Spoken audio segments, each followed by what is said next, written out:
dieselfde gedeelte uit die woord wat so in ons harte lewe. En dit is Psalm 103 wat sê, loof die Here o my siel en alles wat in my is. Loof sy heilige naam. Loof die Here o my siel, en ons vergeet nie een van sy weldade nie, want dis hy wat al ons sonde vergewe is. U bly daarvoor?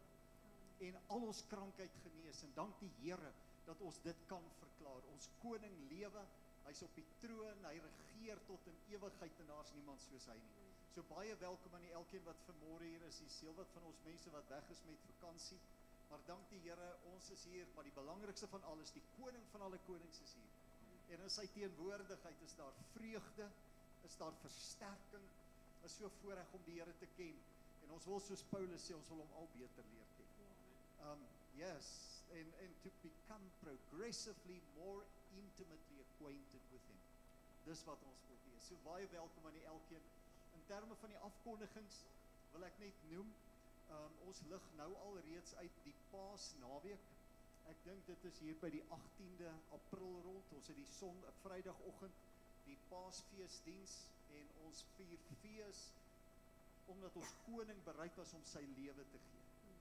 En Sondag opstandingsfees. Ons koning is nie in die graf nie, hy lewe tot in ewigheid. As hy nie opgestaan het nie, was alles te vergeefs. Maar ons koning lewe. En weet jy hoekom weet ons hy lewe? Want hy leef hier in ons. En ons loof hom, ons aanbid hom. So onthou dit, ons gaan daar sal ook 'n besondere program wees daardie dag. En ons gaan 'n besondere feesviering in die Here hê. Baie seën vir u, mag u ook in hierdie vakansietyd belewe die Here se nabyheid en net sy vrede, sy goedheid en sy guns. Kom ons staan op en ons gaan hierdie diens opdra aan die koning van alle konings. Daar's niemand soos hy nie. Die Here is wonderbaar, hy's onvergelyklik en daar's niemand soos hy. Ons prys hom. Halleluja. Gaan vir Anita vra om hierdie diens aan die Here op te dra in gebed. Kom ons by onsself en alles wat hier is en alles wat gebeur by ons net toe aan die Here. Ja, Vader, dankie dat ons werklik kan sê, daar is niemand soos U. U is onvergelykbaar. U is ewig, U is altyd. Yes, en dankie dat U nooit verander nie. Gister nie, vandag nie, tot in ewigheid verander U nie. Dankie dat ons aan U kan behoort. Here, ja, dankie dat ons ver oggend op U kan fokus, want ek dink baie keer fokus ons so op ons negatiewe omstandighede en ons dit wat ek moet hê en wat ek nie het nie en ons krisisse, Here, ons vergeet om op te kyk. En dankie dat ons vanmôre kan opkyk en U ons fokus maak. Dankie, Here, dat ons in ons omstandighede en dit wat ons aangaan, dat ons nie ons blydskap verloor nie. Dat ons aan U sal vashou. Ja, Here, dat ons nie sal murmureer en kla en soos die Israeliete nie, Here, wat dit het hulle nêrens gebring nie. Hulle het om en om die berg bly loop. Maar Here, dankie dat U vanoggend sê, U is daar, U help. U red ons uit ons benoudheid uit. U hoor ons as U aanroep, Here, en ons dankie vanmôre daarvoor. Ons wil ons harte onverdeeld op U rig vanoggend, Vader. En Dawid het ook gesê, ek slaan my oë op na die berge, waar sal my hulp vandaan kom? En hy het onthou, my hulp kom van die Here wat hemel en aarde geskaap het. En ons dankie daarvoor, Jesus, dankie. Ons wil U vanoggend aanbid en U loof met alles wat in ons is. Dankie dat U hier is, Heilige Gees. Dankie dat U met ons kom praat en dat ons net sal ervaar, Here, wat U vir ons sê. Maak ons geestesore oop vanmôre om te hoor wat U vir ons wil sê. Word verheerlik vanoggend. Ons bid ook vir die woord en ja, dankie, Here, dat dit lewend sal word in ons harte en ons lewens. En ons prys U daarvoor in Jesus naam. Amen. Amen. Prys die Here. Groet die persoon langs jou agter jou as jy nog net nie, en ons sing tot eer van die Here.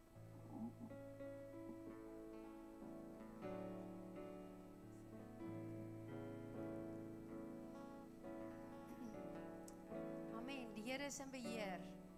Hy is die begin en die einde. Amen.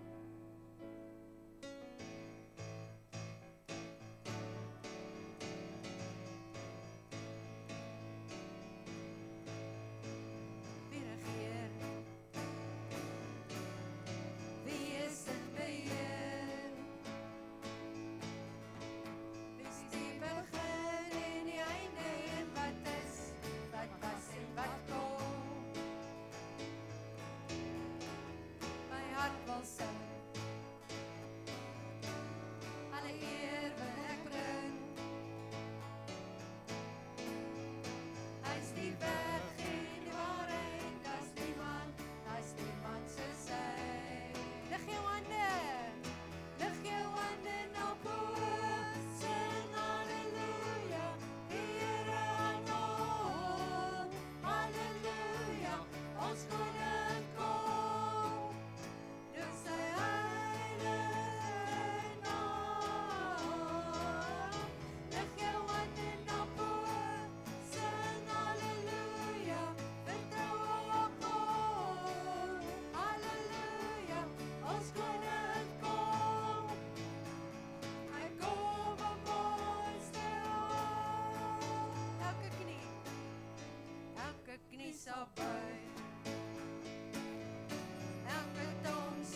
ons koning kom. Loof sy heilige naam. Lig jou hande daarvoor, sing halleluja, lig jou op, halleluja, ons koning kom. Hy kom op ons land. Ons koning kom. Ons koning kom. Hy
dat Jesus weer kom.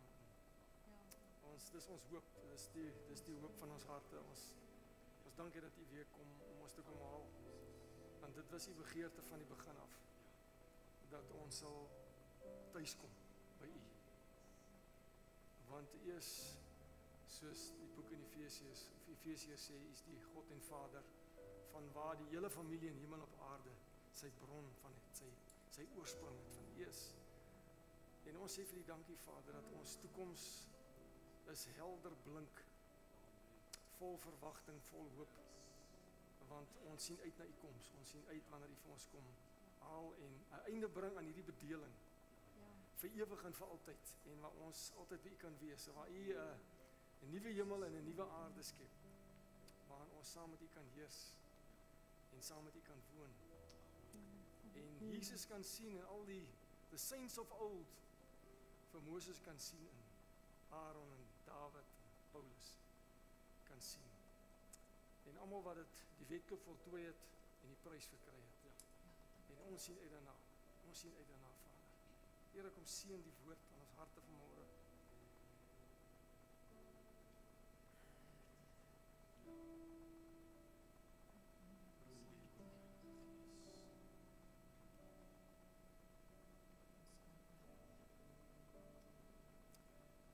Vader, ons stap ons net vanoggend uit hier met een ietsie in ons hart, wat 'n skuif gebring het binne in ons hart, dan was dit al so moeite werd. En ons prys U daarvoor in Jesus se naam. Amen. Amen.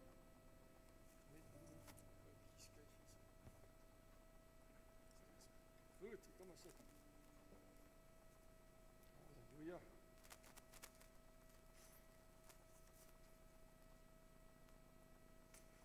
Goed, as jy bly is, die graf is leeg, kan jy so maak.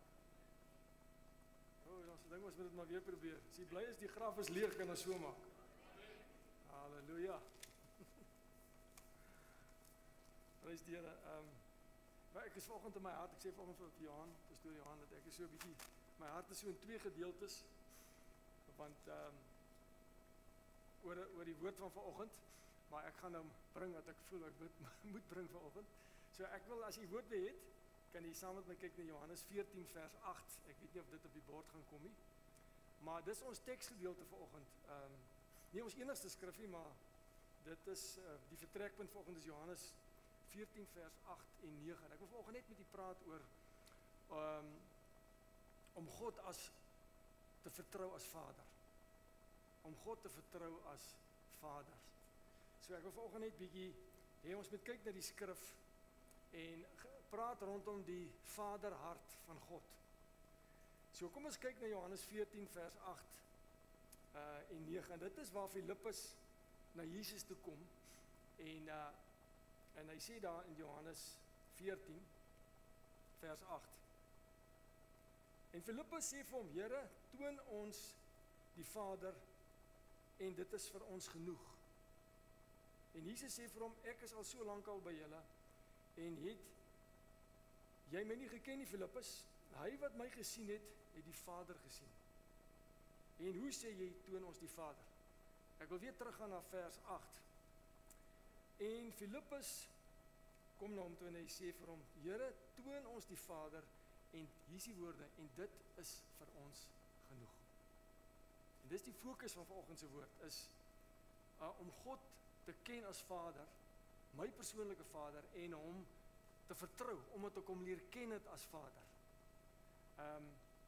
Ek dink daar is, ek dink dit is die roepstem van elke mens se hart. Gered of ongered? En veral as jy gered is, want die Bybel sê in Romeine 8, dat die Gees in ons roep Abba Vader. En ek dink dit is die hartsroep van elke mens, of hy daarvan bewus is of nie, dat hier binne in jou, want onthou ons is na sy beeld geskape, en hy het in Adam ingeblaas en iets van homself in ons gesit, gered of ongered, en in jou gees is daar daardie roep om hom te ken as Vader, as Abba Vader. En dis hoekom Filippus hier kom en hy sê: wys ons net die Vader, en dis vir ons genoeg. Maar daar is, ek dink daar kan meer wees, maar ek dink daar is twee dinge wat mense keer. Jy weet, iemand het baie jare, om hom te ken as vader, iemand het baie jare terug gesê, ek dink dit was Derek Prince, wat gesê het, many born again Christians are saved by a stranger. So hulle wil hemel toe gaan, en hulle het die gebed gebid, en wedergeboorte het plaasgevind, maar hulle het nooit die boek eintlik opgevat, en regtig God begin leer ken, en toelaat dat die God deur sy gees die woorde van hierdie boek vir jou persoonlik lewendig maak, sodat jy hom kan ken as Abba Vader. En dis verskriklik belangrik. Dis verskriklik belangrik. Ek dink daar is ook 'n ander rede dat mense God nie ken as Vader nie, omdat baie keer mense wat ons nou opkyk en selfs predikers God voorstel wat hy nie eintlik is nie. En dit gebeur veral wanneer ons preek uit die Ou Testament sonder om die ander gedeelte, die Nuwe Testament by te bring. Want onthou die kruis van Jesus, hy het nog nooit verander nie. Ou en Nuwe Testament, God bly, ons gaan nou daarna kyk, hy bly presies dieselfde. Maar jy kan 'n skewe beeld kry van God as jy die Ou Testament uitpreek en jy bring God se mense onder 'n wet in. En dan kry hulle 'n verkeerde beeld van God. Ons beeld van die Vader word ook baie keer geskep deur ons ouerhuis, ons aardse pa. En ons dink God is so, en as gevolg daarvan sukkel mense om hierdie Vader-Seun verhouding te hê in hom. Ek sien daar in Johannes 8, jy weet een van die sonnebokke in die Nuwe Testament was die Fariseërs en die Sadduseërs, die skrifgeleerdes. Dis nou juist die kerkmense wat vir die mense die regte goed moet leer. Maar kyk wat sê Jesus vir hulle in Johannes 8 vers 41. Jesus praat met hy sê vir julle doen die werke van julle Vader. Hy sê in vers 4, hy sê maar nou, kom ons gaan 9, hy sê, hulle antwoord en sê vir hom, dis Jesus, ons Vader is Abraham. En Jesus sê vir hulle, as julle die kinders van Abraham was, sou julle die werke van Abraham gedoen het. Maar nou probeer julle om die lewe te bring. Iemand wat aan julle die waarheid vertel, wat ek van God gehoor het. Dit het Abraham nie gedoen nie. Julle doen die werke van julle vader. En toe sê hulle vir hom, ons is nie uit ontegebore nie. Ons het een Vader, naamlik God. Hoor die woorde van Jesus. En Jesus sê vir hulle, as God julle Vader was, sou julle my lief hê. Want ek het uit die God uitgegaan en gekom. Hy sê, ek het uit God uitgegaan en gekom. Want ek het ook nie uit myself gekom nie, maar hy het my gestuur. So hier sien ons 'n groep mense wat 'n hele verkeerde voorstelling het van God. En ek kan goed onthou, en ek dink ek het al 'n paar keer gesê, is dat my beeld was van God was krom en skeef. Jy weet, en dit het 'n geweldige invloed op ons verhouding met hom. Ek wil hier vinnig 4 goed sê, en as jy 'n pen het, skryf dit neer as dit vir iets beteken. Ek wil sê, nommer 1 is dat God is die perfekte pa, wat op die perfekte manier sy perfekte liefde aan jou en my bewys het, deur die lewe, die sterwe en die opstanding van sy seun Jesus Christus. Kan ek dit weer sê? God die Vader is die perfekte Vader. Hy is nie soos die aardse pa nie. Hy is nie soos die pa wat sommige predikers van die kansel afpreek nie, as hulle verkeerd die skrif aanhaal en interpreteer. Hy is die perfekte pa wat op die perfekte manier sy perfekte liefde aan jou en my en aan die hele wêreld bewys het, sodat aan die hele wêreld bewys het, deur sy lewe, die sterwe en die opstanding van sy seun Jesus Christus. Die tweede ding wat ek wil sê is, dat God was Ou en Nuwe Testament nog altyd Vader. Maar in die Ou Testament moes jy hom gaan soek. Dit was nie duidelik deurgeskyn in die Ou Testament. Maar God was nog altyd Vader. Hy het nog altyd 'n vaderhart gehad. En daai hart van hom het nog altyd verlang dat die mense wat na sy beeld geskape is, sal terugkom huis toe. God het van die begin af, toe Adam en Eva sondig in wegdraai, en ons almal is in rebellie gebore, is dit nie so nie?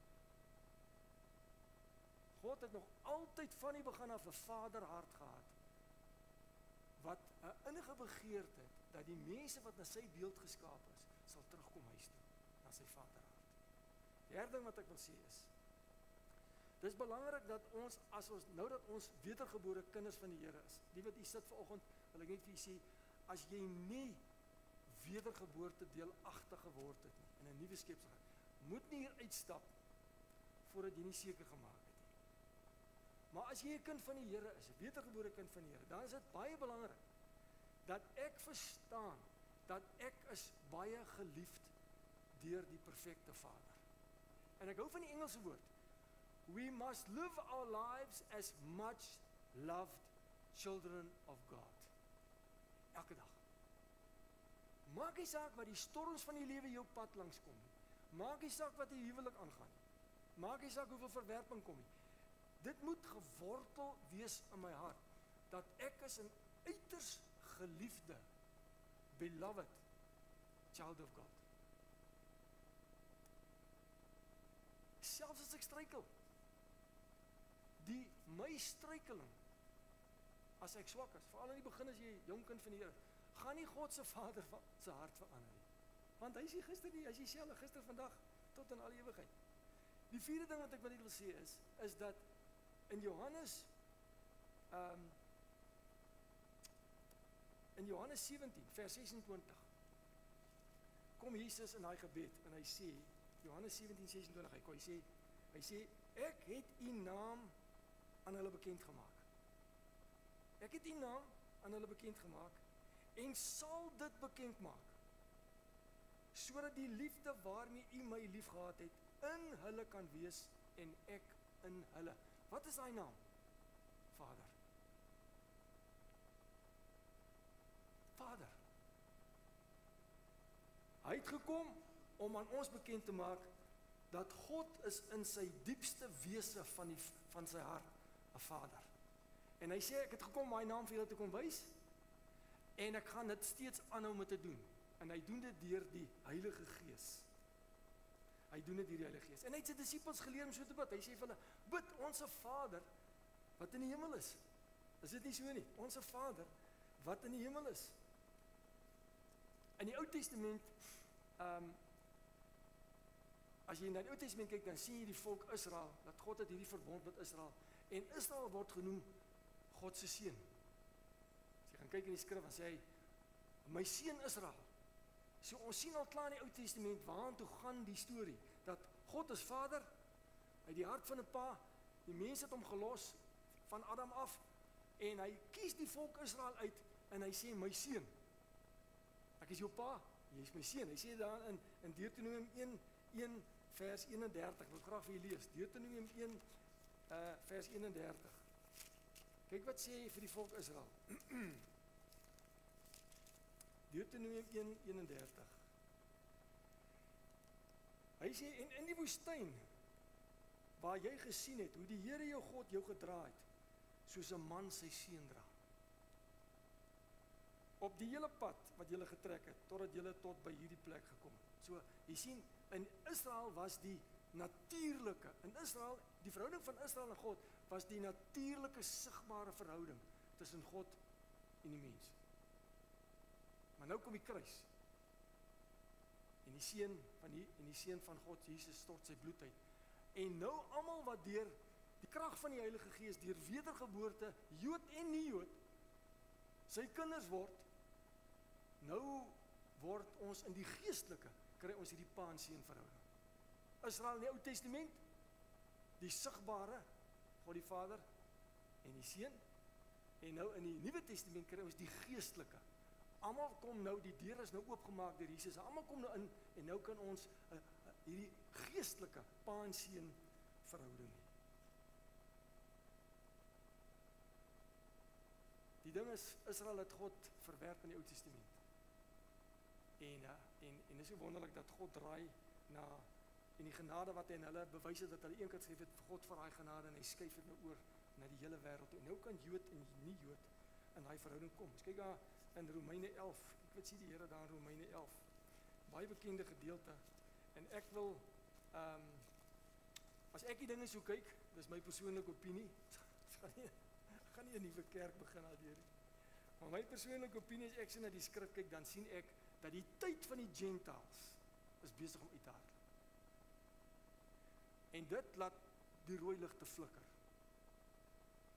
Dit is vir ons 'n waarskuwing dat die tydsbedeling waarin ons is besig om vinnig, die uurglas is besig om uit te hardloop. Net soos God begin het in die Ou Testament, die fokus was op Israel, so gaan hierdie bedeling eindig. Die fokus gaan weer op Israel. En ons sien nou in die nuus, hierdie ou klein landjie wat so groot is as die Kreerswiltuin. Waar is die fokus? Op Israel. En kyk wat sê in Romeine 11. Romeine 11 vers 25. Wat sê die Here daar? Hy praat daar van die wilde olyf en die makolyftak.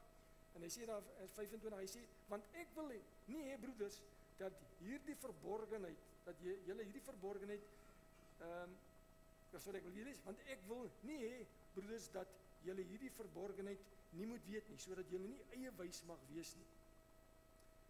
Dat die verharding ten dele oor Israel gekom het, totdat die volheid van die heidene ingegaan het. En so sal die hele Israel gered word, soos geskryf is, die verlosser sal uit Sion kom en sal die goddelose van Jakob afwend. Nou, as hy sê die hele Israel, beteken nie al die Jode nie, dit beteken die geestelike Israel. Ek het al gehoor op party pastore sê, okay, al die Jode gaan gered word. Nee, al die Jode word nie gered nie. Jy kry sekulêre Jode wat so sekulêr ver van God af is, dat hulle so sterf gaan hulle verlore. Dis die hele geestelike Israel gaan dan gered word. So verharding het net in 'n tyd gekom. Ek wil vir julle graag lees Esegiel 6 vers 9, maar jy moet dit nie in die Afrikaanse Bybel gaan soekie, want die Afrikaans sê vir jou glad nie wat daar staan nie, maar in Esegiel 6 vers 9 ontbloot God ietsie van sy vaderhart. Ek gaan vir julle in vier Engelse vertalings lees. Die New King James vertaling sê, dit is Israel wat nou agter ander gode aangeloop het. Jy ken van Gideon en jy ken van Elia, en God het daai mense opgerig, want die volk het weggedraai van God af. En kyk wat sê die New King James, hy sê, dis God wat die gordyn wegskuif, en ietsie van sy vaderhart. Dis my so kosbaar hier, Esegiel 6 vers 9, en iets van sy vaderhart wys vir die volk. Hy sê, I was crushed by their adulterous heart.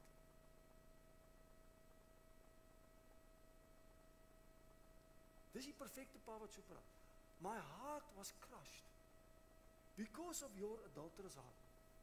Hoor wat sê die American Standard Version. And you will recall how much pain your unfaithfulness hurts me. New Living Translation sê, how I have been grieved in my heart. Amplified Bible sê, I am broken with their adulterous heart. Is dit nie wonderlik nie? Die hart van God, wat ons gesê, hy was van altyd af 'n vader, in sy diepste wese, wat 'n verlange het, laat die mense wat na sy beeld geskaap is, sal terugkom huis toe, na sy boesem. Ek wil volgende vir julle vra, wat was die einddoel van die kruis? Nie die doel van die kruis nie, die einddoel van die kruis. Maar jy weet dit is maar antwoord nie. Ons weet wat die doel van die kruis is. Die doel van die kruis was om ons sondes weg te was. Is dit nie so nie? Jesus kom vervul die wet, hy was die sonde was, maar dit was die doel. Dit was nie die einddoel nie. Hy kon ons sondes weggewas het, die wet vervul het, en hy kon ons gelos het. Is dit nie so nie? En ons sou nog geleef het soos weeskinders. Die einddoel van die kruis van Jesus was om ons uit te bring by die boesem van die Vader. Sodat ons hierdie verhouding kan hê wat Jesus gehad het met sy pa. Ek weet, dis 'n bietjie van 'n tall order om dit te sê, maar dat ons hierdie verhouding kan hê wat Jesus gehad het. Wat sê hy vir Johannes, wat sê hy vir Maria in die tuin van Getsemane? Ek gaan vir julle lees, Johannes 20. Wat kom Jesus en hy sê daarvan? Net voordat hy opgevaar het na die hemel, wat sê hy vir Maria? Sy kry hom daar in die tuin, in Johannes 20 vers 17, en hy sê vir haar, hy sê vir haar, Maria, en sy sê Rabboni, sy wil aan hom vat.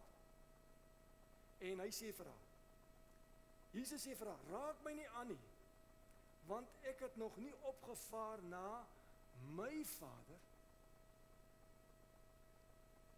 en julle Vader. Dis die doel van die kruis. Die doel van die kruis is om die hindernis uit die pad te kry, sodat ons by die pa kan uitkom. Ek gaan na my pa en ek gaan na julle pa. Ek het die pad nou oopgemaak, die prys betaal, wet vervul. Nou is die deur oop vir hierdie verhouding. God was altyd pa en hy sal altyd Vader wees. Maak nie saak of die wêreld hom verwerp of nie, want dis wie hy is. En as daar ooit 'n plek is wat die hart van die pa ontbloot, dan is dit die kruis. En dis hoekom Paulus skryf vir die gemeente van Galasiërs. Hy sê vir die gemeente van Korintiërs, ek het my voorgenem om niks onder julle te preek as Jesus en hy as die gekruisigde. En dis hoekom hy vir die gemeente van Galasiërs wat weer in die wet wil verval het gesê, die prediking wat ek vir julle gegee het ek die kruisiging van Jesus van julle afgeskilder, asof dit 'n realiteit is hier voor julle. Moet nou nie weer teruggaan in die wette nie. Maar in die vryheid wat ek vir julle gekoop het, kom in hierdie pa-seun verhouding. Want wat het Filippus gesê? Wys ons die Vader en dit is vir ons genoeg. Ons harte roep na hierdie Vader-seun verhouding. Of die Vader-dogter verhouding. En niks gaan ons tevrede stel nie. Totdat ons hart, totdat ons in daai ding ingroei.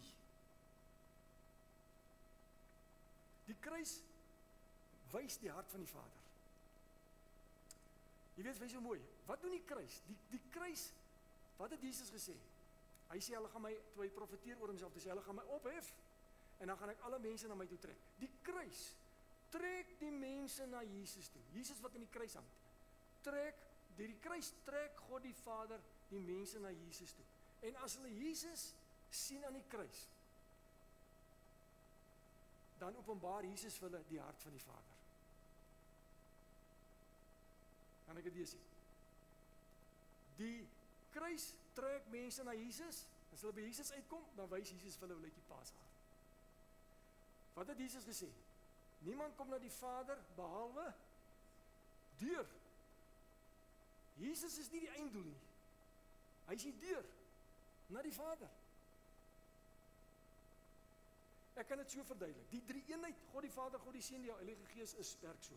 God die Vader is die bron van liefde. 1 Johannes 4 vers 16. Ek wil graag vir u vra om u self 'n guns te doen. Vat 1 Johannes 4 vers 16. Skryf dit neer, gaan huis toe en gaan dink oor daai versie. 1 Johannes 4 vers 16. Kyk hier sê, wat sê daar? En ons het die liefde wat God tot ons het leer ken en geglo. God is liefde, hier sê. So God is die drie eenheid, God die Vader is die bron van liefde. Hy is die dam, hy is die reservoir van liefde. Perfekte liefde. God die Seun is die sigbare bewys, die kruis. Hy is die bron, die kruis sê vir ons hoe lief hy ons het. En die Heilige Gees is die een wat daai liefde nou uitstort in ons hart. Romeine 5 vers 5. Want God het sy liefde in ons hart uitgestort deur die Heilige Gees. So God die Vader is die bron, God die Seun maak die deur oop, hy is die sigbare bewys en God die Heilige Gees kom en hy vat daai liefde van die Pa en hy stort dit in ons hart. En dan het ons daai Pa-seun verhouding. Ons kan dit anders te sien. God die Vader het twee arms. Die regterarm is Jesus, die linkerarm is die Heilige Gees en met daai twee arms trek hy ons nader na die boesem van die Pa. Die regterarm is Jesus, die linkerarm is die Heilige Gees en met daai twee arms trek hy mense na die boesem van die Vader toe. Was 'n wonderlike ding in die wedergeboorte. En dit is 1 Johannes 3 vers 9. 1 Johannes 3 vers 9 sê, hy sê elkeen wat uit God gebore is, doen geen sonde nie. Omdat sy saad in hom bly. En hy kan nie sondig nie, want hy is uit, of sy is uit God gebore. Nou, wat sê die woorde vir ons hierso? As al die ou dinge verby is, 2 Korintiërs 5, en alles is nuut geword, en alles is uit God, hy praat van die nuwe skepsel binne in Christus. Daai nuwe skepsel is onmoontlik om sonde te doen. Anders het God halwe werk gedoen. Wanneer wedergeboorte plaasvind, en my gees word nuut hier binne, en God kom woon hier binne, hy heilig hierdie plek, en ek is geregverdig hier binne 100%, heilig hier binne 100%. Daai nuwe skepsel is onmoontlik om te sondig. Ja, ek kan nog in my vlees sonde doen, maar dis nie hierdie skepsel hier binne nie. Dis die ou sondige vlees. Dit kan onmoontlik hierdie nuwe skepsel wees, want wat is die rede? Hy sê hierso, in 1 Johannes 3 vers 9, omdat sy saad in hom bly. Die woord saad in die Grieks daar, is die woord sperma. Die Griekse woord is, die Engelse woord is sperm. Dis die geestelike DNA van God self. En jou en my, wat 'n wedergebore kind van die Here is. En dis vir daai geestelike DNA van God onmoontlik om sonde te doen. Dis hoekom Paulus in Romeine 7 sê, wanneer ek sonde doen, is ek nie. Sê ek nie. Dis nie ek wat sonde doen nie. Dis daai sonde in my, dis daai ou storie van my. Ek moet my denke vernuwe. Ek moet ontslaa raak van die ou gewoontes. Die groot ding is ek my denke vernuwe. En dan gaan my leefwyse in lyn kom met hierdie goddelikheid hier binne my.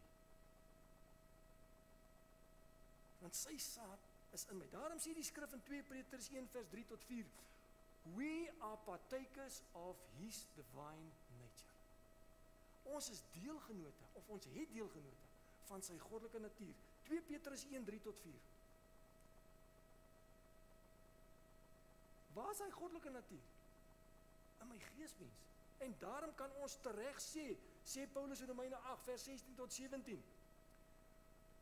Omdat ons nou seuns van God en dogters van God is ons erfgename van God en mede-erfgename saam met Jesus. Sy DNA is in my. Dit kan nie anders ter wees nie, ek moet erf.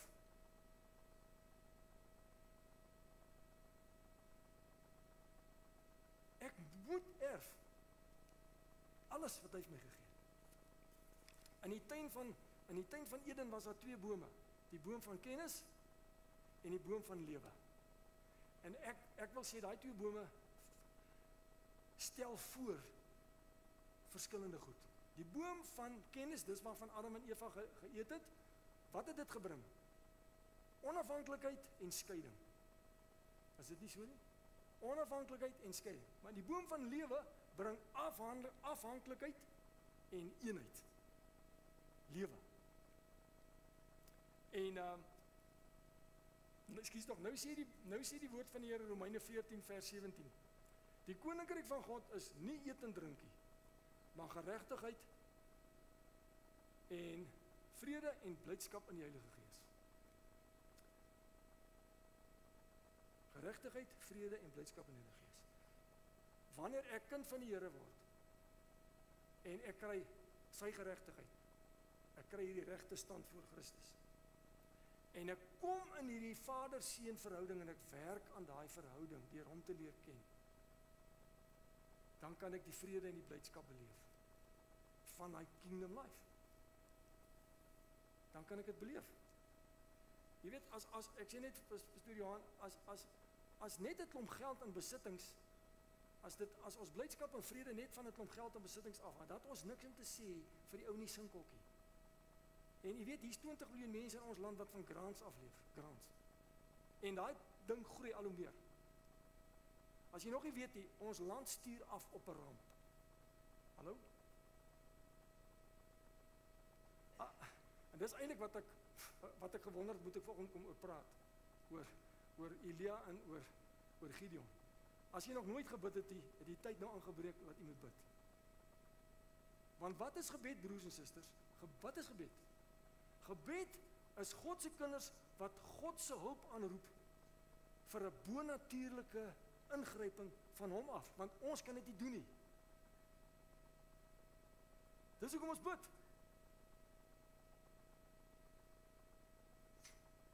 Ek weet nie of ons stry sy kop in die sand druk nie, of dit nou net 'n ding is wat hulle sê nie, maar om soos Gideon weg te kruip, gaan nie 'n oplossing wees nie.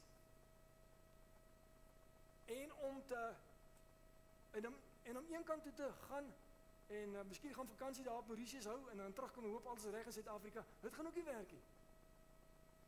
En om te vrees gaan nog minder werk. Die oplossing gaan wees gebed. Dis die wapen in ons hand. Ek wil dit sommer net so loop vir jou ingooi. As jy nog nie gebid het nie, is nou die tyd om te bid. En as die Here dit gedoen het deur 'n jong man met die naam van Evans, 'n jong man van 16, 17 jaar oud, tydens die Wallis se lewe, dan kan God dit doen vir Suid-Afrika. Ek is absoluut oortuig daarvan. Partykeer het 'n land die leiers, want hulle verdien daai leiers. Het iemand eendag gesê.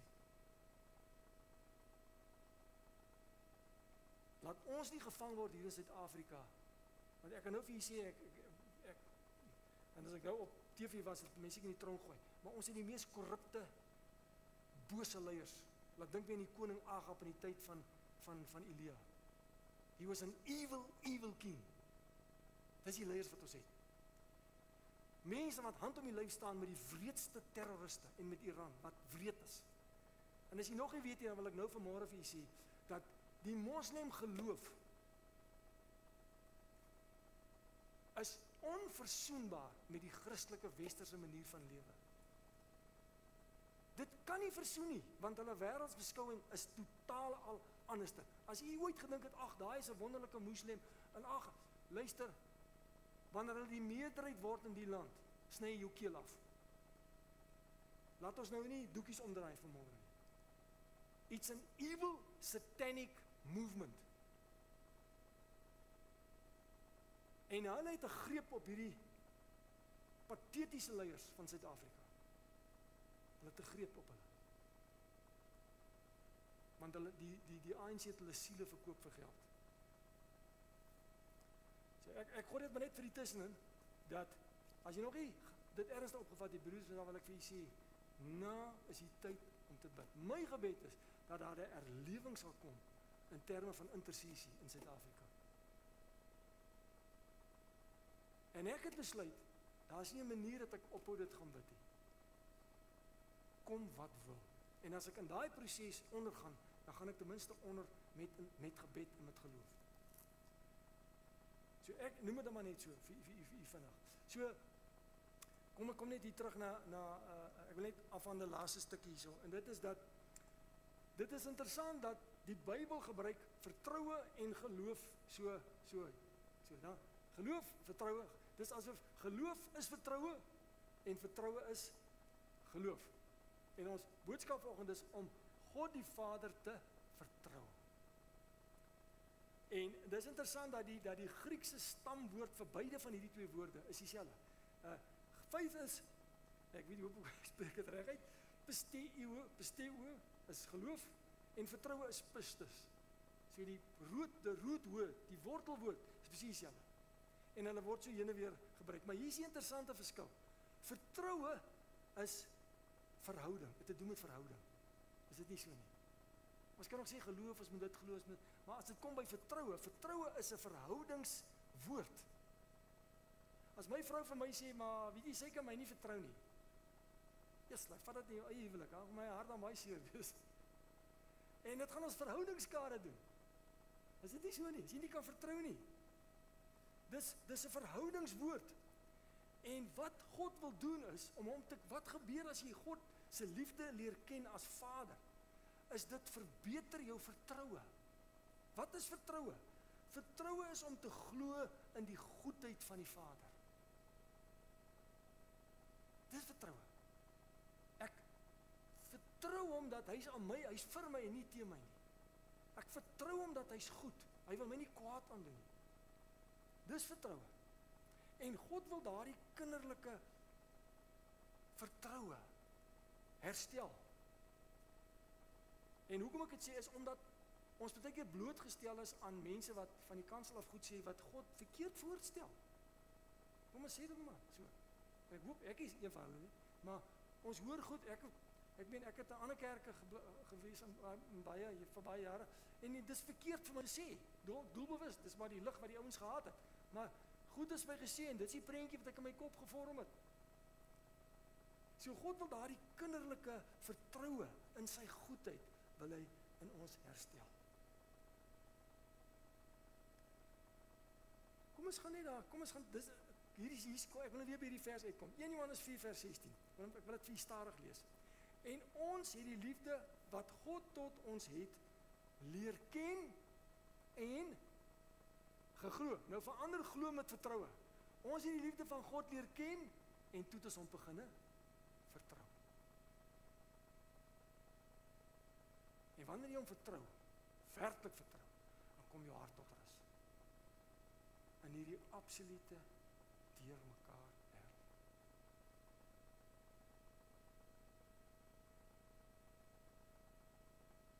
Ons het die liefde wat God tot ons, ek het in my Bybel ons is ek. Ons het die liefde wat God tot ons het leer ken, en ons het hom toe vertrou. God is liefde, en hy wat in die liefde bly in God en God. Hier is 'n baie diep vers.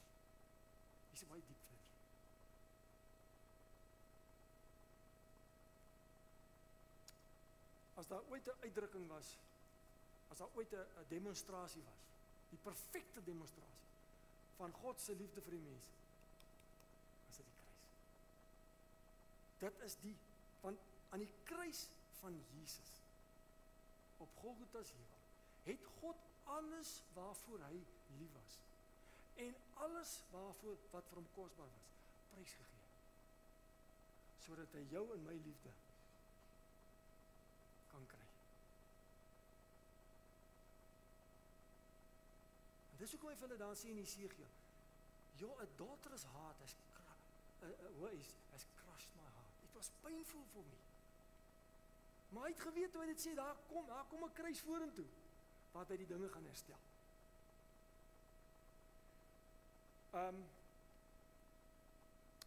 Ek wil weer herinner aan wat Jesus gesê het vir Maria in die tuin van Getsemane.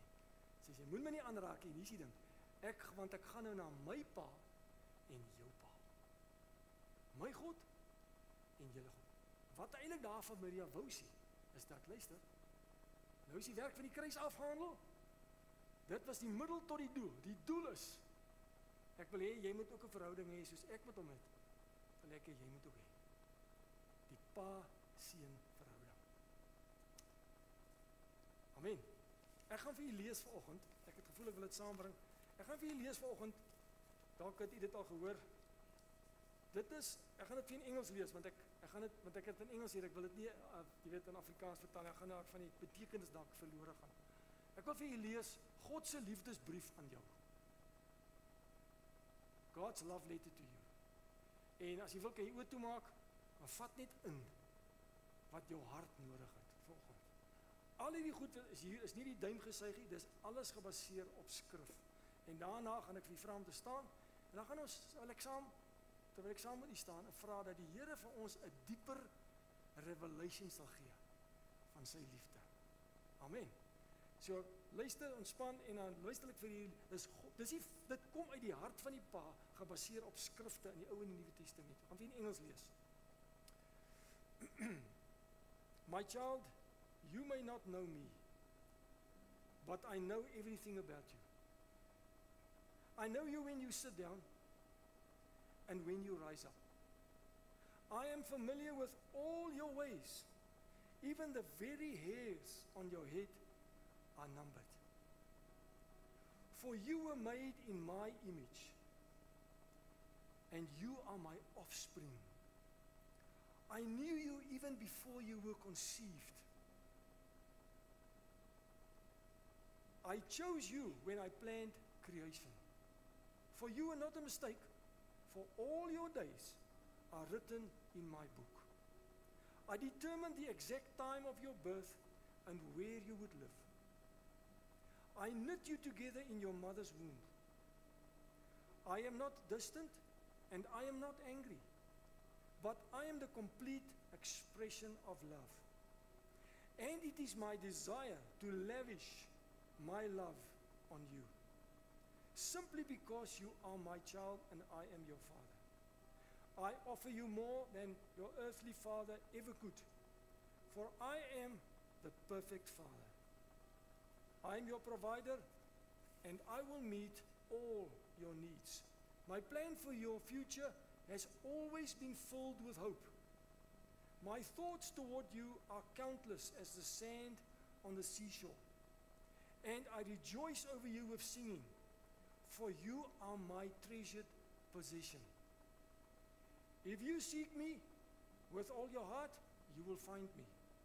Delight in me, and I will give you the desires of your heart, for it is I who gave you those desires. I am able to do more for you than you could possibly imagine. I am also the Father that comforts you in all your troubles. And when you are brokenhearted, I am close to you. As a shepherd carries a lamb, I have carried you close to my heart. And one day, I will wipe away every tear from your eyes, and I will take away all the pain you have suffered in this earth. For I am your Father,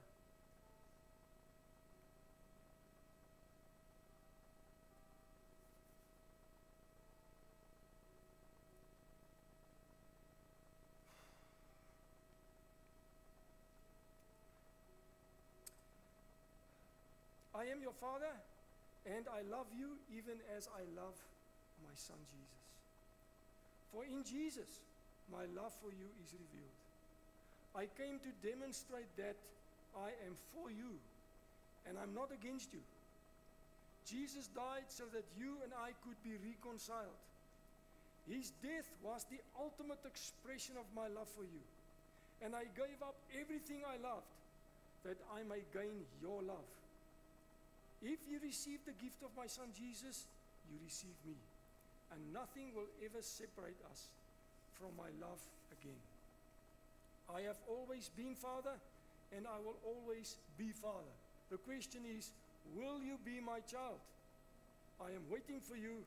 Love your dad, Almighty God. Kom ons staan net so voor die Here. Hier kom ons staan. Halleluja.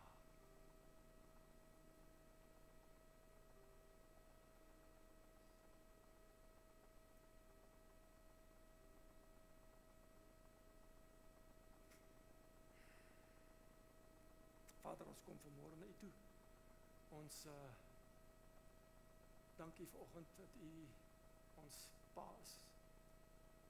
Dat U ons Vader is, dat U die perfekte Vader is. En ons wil bid wat Paulus gebid het daar in Efesiërs 3. Lord, in Efesiërs 1, open the eyes of our hearts. Give us that spirit of wisdom and revelation in the knowledge of Him. That the eyes of our hearts will be open. May Jesus Christ dwell in our hearts, richly through faith. Here, mag ons gewortel en gegrond wees in U liefde. En mag ons ken, en al hoe meer ken, die hoogte, die breedte, die diepte en die lengte van U liefde. U liefde wat die kennis oortref. Ek bid dat U sal kom, Heilige Gees, en dat U vir ons 'n diepe, vars, nuwe openbaring gee. Elkeen van ons persoonlik. Van U wonderlike liefde vir ons. Ons dankie en ons prys U. U is 'n goeie God. Dankie dat U vir ons is en nie teen ons is nie. En dankie dat ons toekoms is gevul met hoop. Die hoop van U koms. En die hoop, Here, dat U eendag al ons trane afvee, al die pyn wegvat, ons 'n nuwe liggaam gee, waar daar nie meer 'n son gaan wees nie, nie meer 'n see gaan wees nie, maar U self gaan die lig wees, U self gaan die heerlikheid wees. En daar nie meer 'n tempel gaan wees nie, want U self is die tempel. En ons wil sê, soos Openbaring sê, kom Jesus, kom. Here, kom Jesus, kom. Ons prys U en ons loof U. En Vader, ek wil vir U bid. Pastoor Johan het al so baie daaroor gepraat. Waar ons 'n kans kry om hierdie waarheid te deel, die liefde van die Vader met mense, al is dit net 'n gebed. help ons. Help ons om dit uit te dra. Help ons, gee vir ons geleenthede. Help ons, gee ons dat ons hierdie geleenthede sal raak sien terwyl daar tyd is. Terwyl daar nog tyd is, Here, dat ons die liefde van die Vader, van die kruis, die boodskap van die kruis sal uitbring by mense. Sodat U sê daar in Spreuke, die wat mense na die Here toe lei sal skitter so sterre in die hemel. Vader, dit is wat ons wil wees. Dat U vir ons sal help. In die naam van Jesus. Ons prys U en ons aanbid U, Vader. Amen. Amen. Halleluja. Prys die Here. Halleluja. Ek wil hê, miskien kan jy so na iemand toe stap en net vir my 'n drukkie gee. Die mans en die dames, iemand wat jy dalk lanklaas gesien het, gaan nou gee hom so 'n lekker ou drukkie en sê Jesus is lief vir jou man. Sal jy dit doen? Halleluja.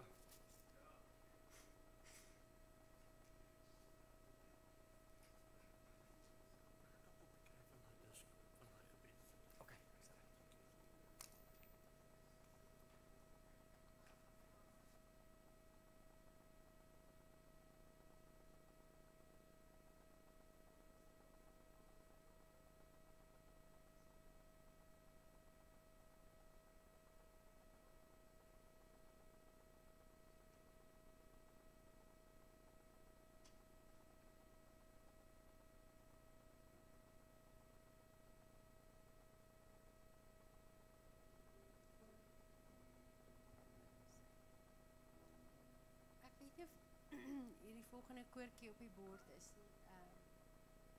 ek voel net ons moet dit sing, dis 'n aanbiddingslied. Hemelvader, ons aanbid U. Koning Jesus, ek bring lof aan U. Ons net kyk of hy daar is. Hemelvader, yes, daar is hy. Kom ons sing dit saam, dis 'n aanbiddingsding, maar dis wat op my hart is vir nou.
Seën vir julle.